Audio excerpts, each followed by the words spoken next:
storefront in every stairwell. What they say is the kids, as they come down without one, will all congregate, 300 of them right on the landing. So it pushes them, the people coming this way that flow here or flow that way. And so every stairwell, we've done that with that idea, because worked in those large schools, we said, let's try it on ours. The downside is we'll get some fingerprints and whatnot on that, and that's what we can't handle. Now, I want you to see those skylights. See how light those are and attractive? Giving us that natural light and feeling. Okay, let's go upstairs. We put stainless steel rails in here to give us an extra room. See how it forces them that way?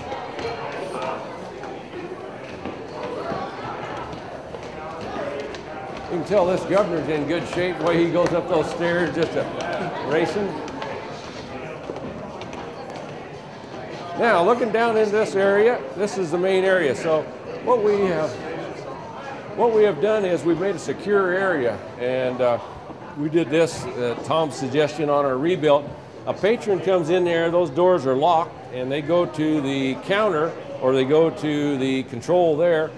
After you sign in, get your badge, they open the electronic door, one of those doors open and away you come. This is the only entrance to the school? For patrons. Patrons, yeah. The kids will use where you guys came in there, but for patrons, this is their area. Secure knowing that it's just students coming in down there. When they're through, Tom, it locks up, but we didn't want that, congestion. So during the normal day, it locks up and the way they come in. Alicia is going to talk about her production area. Look in there. I had the television crews in here this morning. They were amazed. Channel 2 and 7 said, look at that. She has the capability. Go ahead. We do daily video announcements, and right now we'll just be broadcasting them to each of the classrooms for our MHS TV news, and we'll have the ability to also tape games and athletic events and plays and things as well, and present them to the school. So what are they archived so that somebody could get online and watch the game later that night if they wanted to? We're going to try eventually to be able to do that once we get run it. Her capability will be she can put them live in every classroom through the LCDs. She can put them on our televisions. We have 5 televisions out in that commons area that aren't in yet, that were donated by business, or in the front area which we were in. There's a nice big screen there, so as a parent comes in, they could see the activities for the day. She can do the production live, like she said here, for announcements or whatever it is. We'll see it on TV tonight. I made all the TV crew film me behind there. So I said, I want to show this off for our teacher so that she can see that these actual TV people are using our studio. That's great. And are these anchors here for cameras? Or?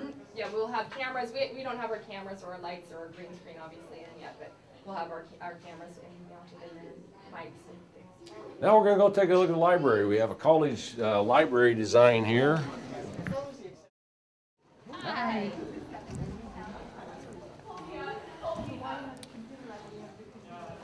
This library is atypical. All the new design libraries, actually, it's a sad thing, but they decreased the size by about 40%. We did just the opposite. We increased it 40% because what we wanted to do is design this after the colleges. We looked at what the colleges have. They have chairs and stools, and they have capabilities that invite the airiness and open. So we moved it upstairs, put natural light in here, put skylights. They have their own computer lab. They have their own research area. Back here is another study area for them, and then individual study rooms as well. And we wanted the atmosphere to where we, putting books in your hands, developing your study habits for future college or wherever you go. These stations here are all wired. All wired or wireless is the rest of it. So you can see how the natural light and the opportunity, we could have 3 classes in here if we wanted to, down on our computer lab down here, and in here, actually 4, and on the end if we desired. We have 7,500 square feet here, which again, we want them to use every bit of it. What kind of access do they have digitally to the books and stuff that are here? You're going to have the hardbound books. We got 17,000 volumes, Tom, but as they dry up and are not used, then they can get on and research any piece they have. We're eventually going to go to electronic books, just a matter of when we can fund it. Yeah. So I think, looking at it from a cheery place to be and inviting, that we're trying to encourage, post-education. just like the college lecture hall. Get in here, develop those habits. Same thing in here, that production studio. Block. So they're going to have a period, a study period. Yeah. Every other day. Every other day. So to be in here Yeah. with a good 90 minutes. And all the rooms up on this side are English and reading, and so it dovetails right good for them, where they can bring them right in that back door, and away we go with it. All right, let's keep moving. These restrooms we designed after the airports, full tile all the way, everything electronic with hand dryers, the works, and tile throughout. We have restrooms on every wing, 2 sets, and then on the ends, given plenty of. Always wondered what this looked like in here. Now you've seen it. I know you guys didn't want to come in here, so that's all right. We put an extra vice principal office up here, thinking out here. When we get to 1,700 students, we'll need 4. So this worked great. Right on the corner, we framed in one, and that's an office, future office, just like the 14 extra classrooms that we don't need. And you can see down these corridors. They're tile, 80% of our building's tile, 20% carpet. Carpet in the labs, in the libraries, in the offices, in the college lecture hall. Everything else tile. We bought actually writing machines because what we wanted to do is to be as cost effective as possible. So we think we can reduce 1.5 custodians by using electric shiners, writers, polishers, rather than someone with a mop bucket going down the halls like we traditionally have done. So, do you contract out your maintenance, your daily cleaning stuff, or do you do it? No, we do it ourselves. We're hopeful, Tom, by having those electronic things that our guys that are here will go like heck and keep it just like it is. Yeah. So you can kind of see, other things we did is we put lockers for the kids only on one side. We sloped them to where they don't put junk up on the top of those lockers, and that makes a nice wide corridor for easy transition.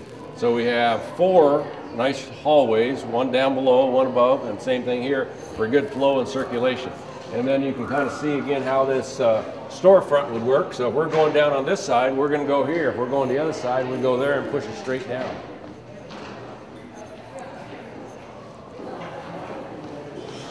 These particular rooms we gave our maintenance and cleaning guys this much room. And so they can put all their carts, their wet mops, everything they have, their electronic writers for doing all the polishing fit in this room. And they thought that's pretty good because usually, the cleaning people are forgotten, but they get that. There's a counter in there for working on things, and that's their particular area for keeping things up. Here we have this set up for electronic reader boards. So these 4 areas will have a menu board. You come in like this. If you want a hamburger, you're going to go to this style. If you want something else, you go here. And then in the outside here is where we have these big screen TVs. We got 1, 2, 3, 4, 5 out there. The little gal that shows her production will show on all those screens. And then during a basketball game, because we have to accommodate this guy, he can be sitting in here having a snack, and the scoreboard, number, and foul will be on those big screen TVs. Not live action, but player, number, foul. So we thought that's a nice accent for him. Here we got all of our home ec rooms. A lot of schools phased it out, but we still have a strong home ec program, family consumer science, the food service, which is culinary arts, is on the next side, and it's a strong program. So now we're on the outside of the school. Here's where the locker rooms come out. We actually have a 3rd floor up here. I didn't show you the 3rd floor, but the entire 3rd floor is a storage area that we incorporated and made good sense of space. It's 3 boxcars worth of distance from this corner to that corner, and we got it all chain linked so that they can store and separate it. There are some windows that you can see if we back up a little more, which are the athletic director's office right there. He can actually look over the entire gym floor and then the entire fields out in this area as well. You never have to leave. You can just stay in that office all day. What a deal. It is a good deal. Oh, he'll get tired and want to move for something there. Yeah. Out in this area, we made a nice move with our landscape architects, the land group. We had 12 foot of slope from north to south.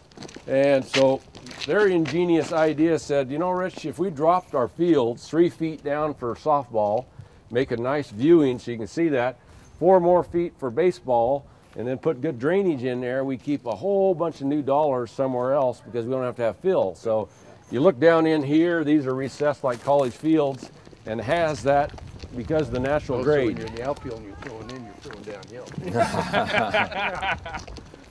So it looks like you got a better gun. Yeah. Might be home field advantage. The buildings you see there are upstairs, our announcers and scorekeeping. Downstairs we put storage, restrooms, and concessions, and each of the fields get their own as well as lights. This kind of shows you, so you can see the recessed field from here, how that sets down 3 feet and how nice that is for viewing. That makes good sense, doesn't it, Governor, for efficiency? Here's another area for cost savings that we did. When we toured these other schools, we found out they had their own concession areas separate. And so we brainstormed through this entire back of that building, which is the back of the vocational building, is for concessions. And so what we did was attached it to vocational and added a whole bunch of restrooms that 4,000 people are sitting out here, has a whole bunch of restrooms and come into. And then during the course of the school day, we lock the outside doors. All the kids get the inside restrooms use for that purpose. So killed 2 birds in 1 stone, saved us a lot of money, and gave those vocational kids that are in that building an opportunity to actually experience something they wouldn't have otherwise. Wow. This outside area they're looking at is the football stadium, and the people are installing the artificial turf currently. What color is it? Well, we're going to use blue, but No, you weren't. Idaho fans didn't like that. Pete here. Yeah. So we got a green field with blue around the outside for that purpose. I'm pretty sure the IHSAA banned blue field, Yeah, didn't they? yeah, I think so. Just for the anti-DOT. Here's the interesting thing on the artificial turf. Mr. Clough, being my boss here, he said, you know what, Rich, we're not going to do anything that's not cost effective. And so we bid it as an ad alternate. The average cost of those fields is about $450,000 for artificial turf. This came in because the people were hungry at $286. They upgraded it 2 different calibers higher because they wanted to showcase. It turned out the same ones that did the Dallas Cowboys are the ones that did this field turf here. Their crew are here now putting it in.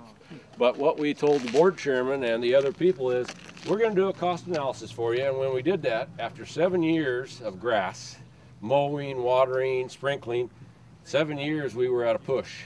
And so the board looked at it and says, you know what, as business people, who could invest their money and in 7 years have an even payback? Do it. How long will the artificial last? We think 20 years. And the reason, Governor, is that the soccer kids have their own stadium in the back, and they're the ones that, because their feet wear and tear more, and so, and there's 2 football practice fields. The only time they'll practice on this is when they're going to play their game that night on turf. Otherwise, they use those back fields. So we think, 20 years from now, that field will be intact and going again. Oh, yeah. This outside area, though, is designed. This is a area for concession purposes. They're going to have pavers out here, barbecue stuff for concessions, and then we'll have that completely covered around with chain link so that they can store stuff underneath there.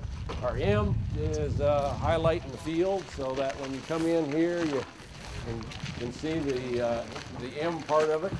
And now we'll sneak right around this corner so we can show you the vocational building. So this area right in here is going to be gardens. And all the way around here, there's their own greenhouse. The science have their own greenhouse. This is the vocational greenhouse. What the land group did is donated us some gardens like Boise State have in their agricultural programs. They're going to have 3 gardens, a Japanese garden and 2 others that the kids will keep up. They'll do experiments on, they'll do contests of their own, and then when they go out there, the same thing that they hold true somewhere for exercises and contests will be second fiddle because they'll already have it here.